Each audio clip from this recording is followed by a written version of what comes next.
I thought she was just my best friend's mom, until one quiet night she leaned close, smiled, and whispered, "I can be naughty too." I'd been walking into that house for years. It was almost second nature, the creak of the front gate, the scent of fresh jasmine drifting in from the garden, the soft hum of the ceiling fan that always greeted me in the hallway. My best friend and I practically grew up here.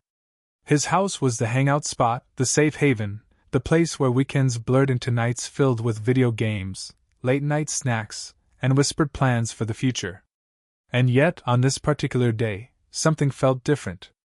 I noticed it the moment I stepped inside. Maybe it was the quiet.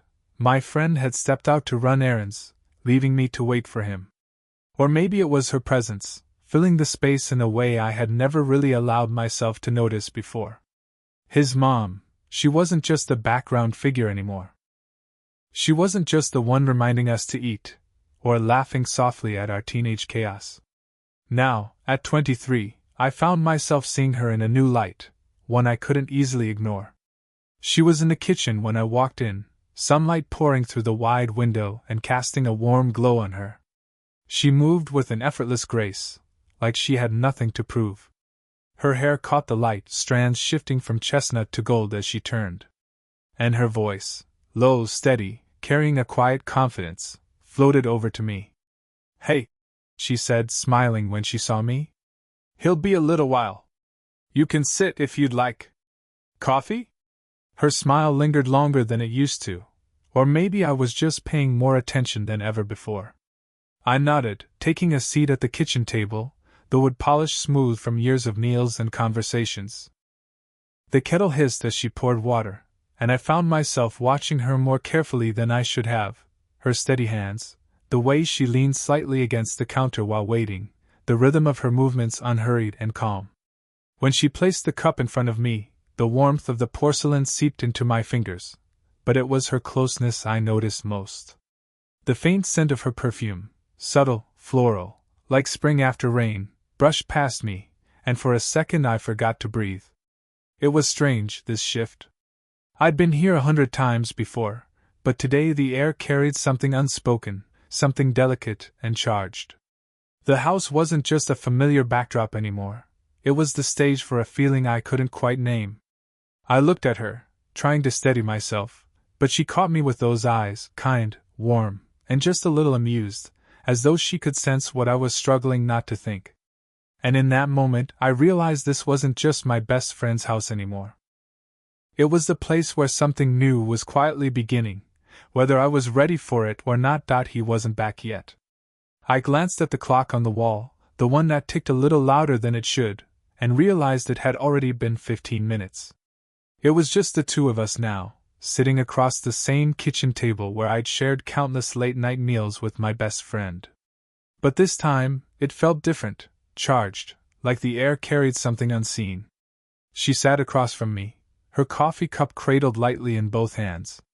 Her posture was relaxed, but her eyes, soft, steady, and deeply attentive, were fixed on me in a way that made it hard to look away. "So," she began, her voice warm, "what's been keeping you busy these days?" It wasn't the question itself, it was the way she asked it. Not rushed, not distracted, but genuinely curious, as if she wanted to draw out more than the surface-level answers people usually gave. I told her about work, about the things I was struggling with, about how I wasn't sure if I was on the right path. Normally, I would have skimmed over details. But with her, the words came easier than I expected, like she created a space where honesty wasn't just allowed, it was welcomed. She listened without interruption, nodding now and then, her eyes holding mine. When she did speak, it wasn't with advice or judgment, but with quiet encouragement. "You're figuring it out," she said softly.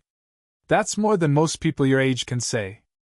Her hand brushed against my arm as she reached for her cup, and I froze. It was the lightest touch, almost accidental, but it lingered in my skin long after she pulled back. I don't think she noticed the way my breath caught, but maybe she did, because when I glanced up, I found her watching me with a small, almost knowing smile. We drifted into other topics, books, movies, even little memories from years ago when I used to come over daily. She laughed when I reminded her how she used to scold us for leaving crumbs everywhere. The sound of her laughter filled the kitchen like music, soft and low, but it did something to me I couldn't put into words. There was no rush to the conversation. Every pause felt intentional, every glance stretched just a little longer than necessary. She leaned forward at times, resting her chin lightly on her hand, her gaze steady on me. The faint rhythm of her fingertips against the table seemed to echo the quickening beat of my own heart.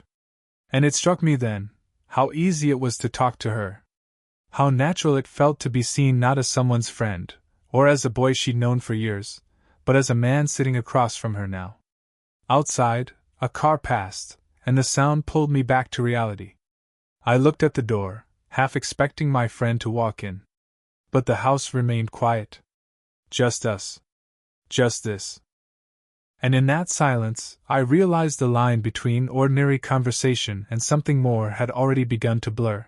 The evening stretched out longer than I expected. My friend still hadn't returned, and I found myself helping his mom with small things around the house.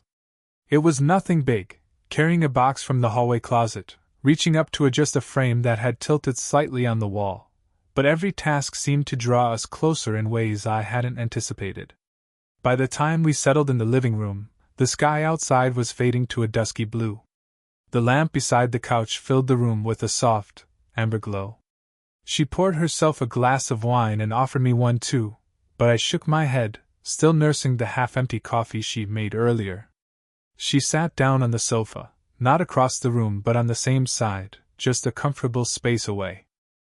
I sank into the armchair nearby, but as we talked, the gap between us felt less like distance and more like tension, something suspended between us, waiting. The conversation flowed easily again, but now it carried a different energy. She teased me about old stories, about the time I nearly burned popcorn in her microwave, about how I used to trip over my own shoelaces in the rush to beat her son at video games. I laughed, shaking my head. You remember too much. She tilted her glass, her lips curving into a small smile. Mothers notice things. Even the things you think they don't. Her eyes held mine as she said it, and I felt the air tighten around us. A moment later, she reached over the coffee table to set her glass down, and her fingers brushed against the back of my hand resting on the armrest. The touch was brief, almost casual, but my chest tightened, my skin alive where her hand had grazed it. I looked at her. She didn't pull away quickly, as though she was aware of exactly what she had done. Instead, she leaned back on the sofa, her posture calm, her smile just a little mischievous. You've grown up, she said quietly. Not as an observation, but as something heavier, more layered. My throat went dry. Have I? Her eyes sparkled with something unspoken, and then she leaned slightly toward me, her voice dropping low, playful, conspiratorial, almost like she was sharing a secret. I can be naughty too, she whispered. For a second, the world stopped. The hum of the lamp, the distant sound of crickets outside, even the ticking of the hallway clock, all of it faded under the weight of those words. They weren't loud. They weren't meant to be. But they carried something that left me completely still. I searched her face, half expecting her to laugh it off. But she only held my gaze, her lips curved in that same subtle, knowing smile. It wasn't a challenge. It wasn't even a promise. It was simply an opening, a spark that lit something in me I hadn't dared to admit until that moment. And though either of us moved closer, the space between us felt suddenly charged, alive with possibility. That night, when I finally went home, I couldn't shake it. Her voice kept replaying in my head, soft and teasing, yet heavy with something I couldn't define. I can be naughty too. For simple words, but they unraveled me. I lay in bed, staring at the ceiling, the glow of the street lamp bleeding faintly through the blinds. Sleep refused to come. Every time I closed my eyes, I saw her face in that warm lamplight, the curve of her smile, the glint in her eyes that suggested she knew exactly what she was doing. I tried to reason with myself. She was my best friend's mom. A line I should never cross. I owed him respect. I owed her respect. And yet, my body remembered the light brush of her fingers against my hand, the faint trace of perfume that clung to the air around her, the warmth in her voice when she spoke only to me. The more I told myself it was nothing, the more impossible it became to believe it. Days passed, but the tension didn't ease. If anything, it grew sharper. The next time I saw her, nothing obvious was different. She greeted me with the same warmth as always, the same easy smile. But underneath, everything felt amplified. Every glance carried weight, every small touch lingered longer than it should. I caught myself studying her when she wasn't looking, the way her hair slipped over her shoulder when she leaned forward, the gentle crease at the corner of her mouth when she smiled, the calm confidence in her voice. It was maddening. And then there was the guilt. The loyalty I felt toward my friend battled constantly with the pull I felt toward her. I didn't want to betray him. I didn't want to reduce her to some passing infatuation. What I felt was deeper, more complicated than that, but it didn't make it easier. There were moments when I considered saying something, anything, just to relieve the pressure. But each time, the words froze in my throat. What would I even say? That I couldn't stop thinking about her? That her whisper had changed the way I saw her forever? One evening, I walked past a cafe where couples sat pressed close at the tables, hands brushing, heads tilted together in quiet laughter. For a moment, I envied them. They had no weight pressing down on them, no lines to worry about crossing. I thought of her again, how natural it had felt to talk to her, how safe it felt to be seen by her, and how dangerous that safety had become. The conflict gnawed at me. Desire pulling one way, guilt pulling the other. And all the while, her words echoed like a secret only the two of us shared. I didn't know what was going to happen next. But I did know one thing, something had shifted permanently. And no matter how hard I tried, there was no going back to the way things were before. It was a small favor, nothing unusual. She asked if I could help her fix a shelf in the living room. One of the brackets had come loose, and she laughed, saying it was a two-person job. I wasn't sure how much help she really needed, but I followed her anyway, grateful for the excuse to be near her again.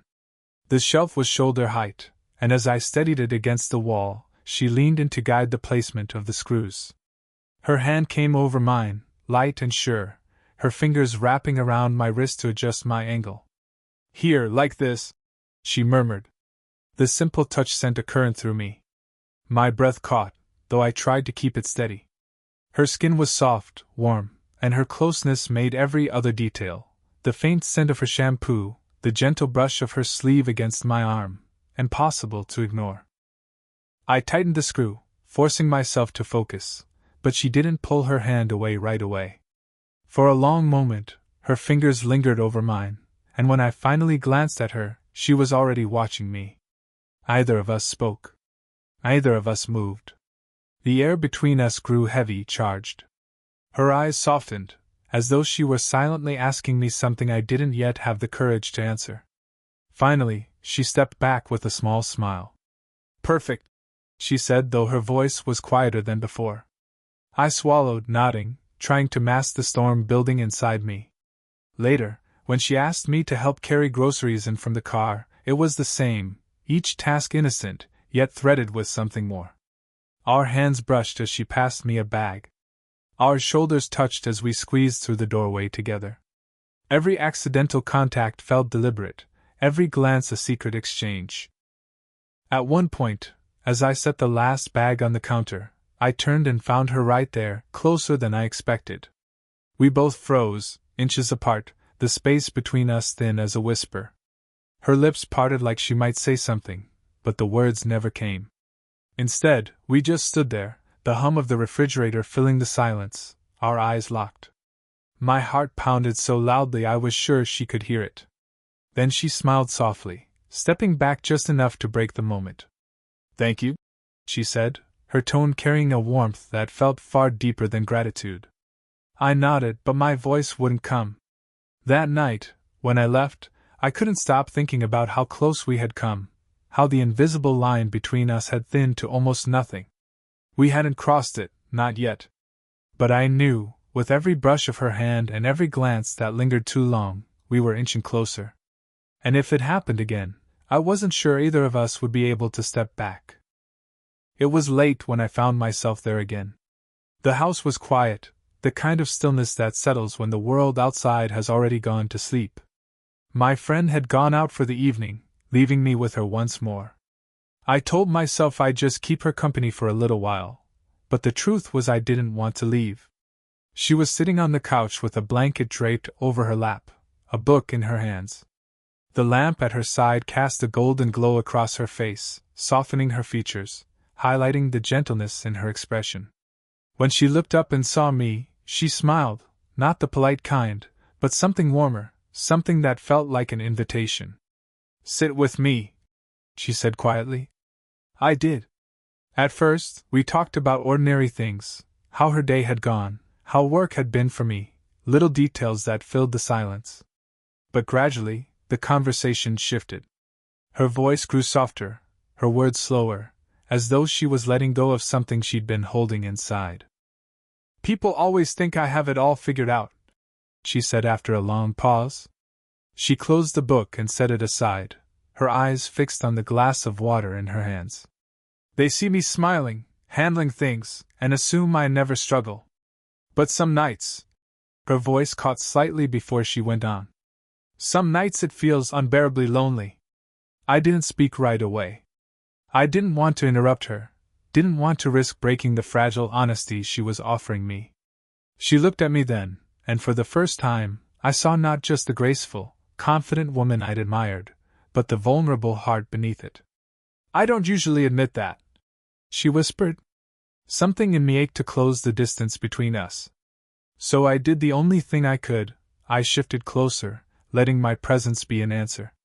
She hesitated, then leaned into me, her head resting gently against my chest. The moment her cheek pressed against me, I felt her warmth seep through my shirt, her breath soft against my skin. Instinctively, my arm lifted and wrapped around her shoulders.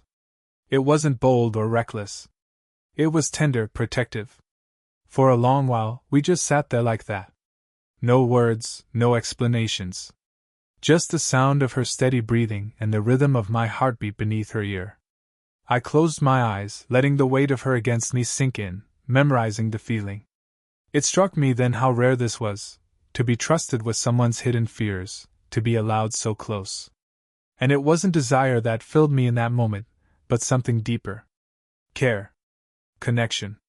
A quiet realization that what was growing between us wasn't only about attraction. It was about being seen. Being needed. When she finally lifted her head, her eyes met mine with a softness that nearly undid me. She didn't speak, and she didn't have to. The silence between us was enough. The days that followed didn't feel the same anymore. Every time I stepped into that house, the air carried a new kind of weight, soft, steady, but undeniable. The boundaries that had once seemed so clear were blurred now, replaced by a closeness that lived in every glance, every touch, every shared silence. One evening, it was just the two of us again. The house was quiet, the faint hum of the ceiling fan filling the room while the world outside sank into night. She sat beside me on the couch, her legs tucked comfortably under her, a blanket draped across her lap. I could feel the warmth of her presence, the subtle brush of her arm against mine. We didn't talk much at first. Instead, we let the silence stretch, not awkward but calm, like the pause in a song where the melody lingers in your chest. She reached for the mug on the table, her hand grazing mine as she did. This time, she didn't pull away. Her fingers rested lightly on top of mine, deliberate and steady. I looked at her, and she looked back. Her smile was small, but it carried so much: comfort, trust, a quiet acknowledgement of everything we hadn't said aloud. My heart slowed, steadied, as if it recognized something my mind had been too afraid to admit. I turned my hand under hers, letting our fingers intertwine. The warmth of her touch spread through me, grounding me in that moment. No pretense, no hesitation. Just us, finally allowing the truth to surface. She let out a breath, soft and almost relieved, then leaned gently against my shoulder. Her hair brushed my cheek, carrying that familiar, subtle scent I had come to know. I wrapped my arm around her, drawing her closer, and she melted into me as though she'd been waiting for it. There was no urgency, no fear of being caught, no guilt clouding the air. Just a quiet certainty that what had grown between us wasn't reckless, it was real. For a long time, we stayed like that, listening to the quiet hum of the night, the rhythm of our breaths slowly sinking. I thought about how unexpected this was, how I never could have predicted it. Yet, sitting there with her hand in mine, I felt something I hadn't felt in a long time: peace. Finally, she tilted her head, looking up at me with a softness that made my chest tighten. "You're good company," she whispered, her voice carrying both playfulness and truth. I smiled, brushing a thumb lightly across her hand. "So are you." And that was all we needed. No dramatic declarations, no promises we weren't ready to make. Just the quiet understanding that something had begun, something genuine, something neither of us wanted to let go of. As the night wore on, I realized this wasn't about crossing lines anymore. It was about finding someone who saw me, who let me see her in return. And in that living room, beneath the soft glow of the lamp, I knew we had both found something we didn't even know we'd been missing.